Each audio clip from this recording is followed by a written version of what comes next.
How then did NATO launch the war? We call to the stand Roland Keith, a monitor for the observer mission that was supposed to maintain the peace in Kosovo in 1998, before the war. Can you testify about the role of the Organization for Security and Cooperation in Europe's observer mission in Kosovo and Metohija in 1998? American diplomat Richard Holbrooke met with Slobodan Milosevic and on October the 16th cut a deal that would see the establishment of a Kosovo Verification Mission established under the Organization for Security and Cooperation in Europe. Now, this organization, with the end of the Cold War, should have taken the place of NATO and all other military pacts in the North. Unfortunately, it did not. As an OSCE verifier with the Kosovo Verification Mission, I arrived in Kosovo in the early weeks of 1999.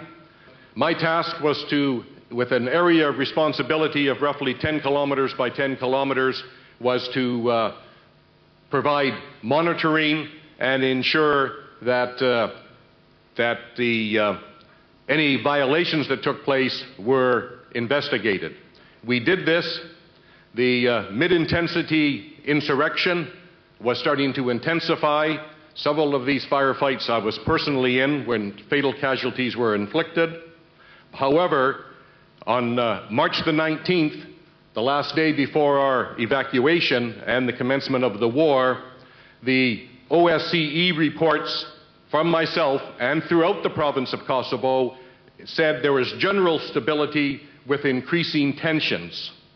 Now, this is not a scenario of mass humanitarian disaster or impending disaster.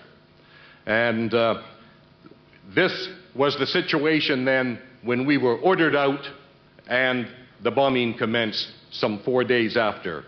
As I've argued elsewhere, this was a failure of diplomacy. We should have reinforced the verification mission. We should have built up the reconciliation and the stability within the province rather than going to war in this ill-conceived, ill-prepared, and illegal war. Thank you very much. At this point, the meeting had a break for lunch. During this break, we spoke with some of the principal speakers. The reason I'm here at this tribunal is to represent what I experienced and what I saw in Kosovo. I was in Kosovo for the several months before the NATO bombing commenced as an OSCE Kosovo Verification Monitor.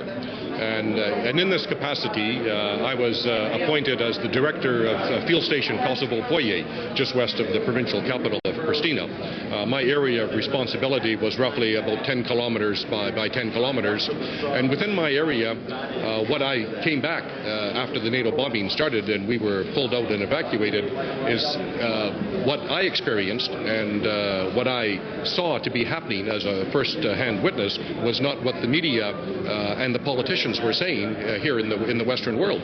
So I immediately came back and gave my version, which is why I'm here today.